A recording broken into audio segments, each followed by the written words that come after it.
So, a couple of different things for this blog post. First off, this is my final blog post, and it comes toward the end of my field placement. I'm not completely at the end of it yet. Getting ready to start my last week. I will be going right up to the end, right up to the last day, the 27th. And I want to look back over the last little while I've been doing my field placement. These last few weeks have been, in a lot of ways, some of the hardest weeks of my life. In a lot of ways, they haven't been terribly hard. I've really gotten to know the kids that I'm working with very well over the last few weeks. So that's made things a lot easier. But where they've been so hard is just in the simple day-to-day grind of it, and having the drive that I have every day, and my own kids starting softball season and different things going on with them, and it's been an awful lot to keep up with. Where am I right now? I'm in a place where I think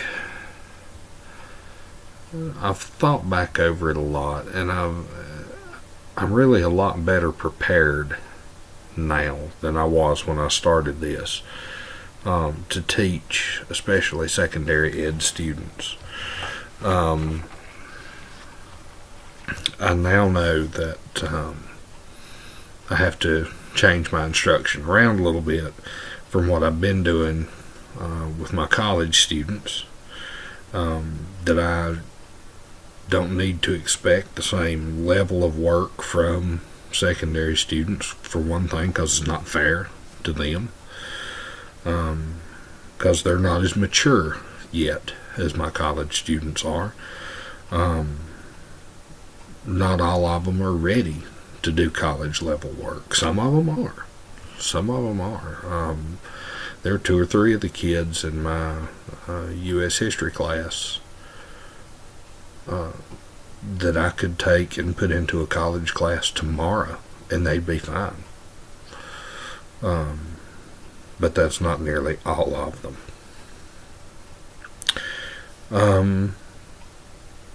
So what am I going to carry from this experience into my first job? I think I'll take a lot of the advice that was given to me by my cooperating teacher. 2 things in particular. One being that students should always leave with something physically from the class. They should always leave with something that they can carry with them physically, that they can go back and look at later, to remind them of what we did that day. And another thing that he has said to me is to remember that we're training kids to be adults. We're not just teaching them what's in the SOLs. We're training these kids to be responsible adults, and we should incorporate that into everything that we do. In case you're wondering why I keep looking down, I actually have written some of this down so I'll remember it. As far as my metaphor and my "this I believe" statement, I've gone back and looked at those, and I've thought a lot about them over the last few days, and what I would change about them. And in all honesty, I don't think I'd change a thing. I still believe exactly what I set out in my "this I believe" statement. That has not changed at all. My metaphor hasn't changed either. I still see a teacher and my style of teaching as being essentially that of a farmer and someone who invests as much time and effort as they possibly can into turning out as the best product that you can turn out. Not just the best that you can do personally, but the best that it can be done. And that's what you strive for, is to turn these kids, to give these kids what they need to turn themselves into the best at whatever they go into.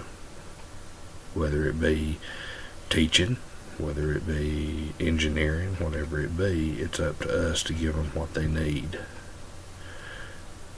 to become the best at what they can be, at what they want to be. So, where am I at now? I think I'm ready to get this semester over with, and I think I'm ready to get my licensure and enter the workforce as a secondary social studies teacher, whether it be at a middle school level or a high school level. Remains to be seen yet, but there's a job out there for me somewhere, and that's the next step, is going to find it. So that's it. This semester's about over with. A few more assignments to do, a few more things to pull together, and it's done. And that's where I'm headed from here.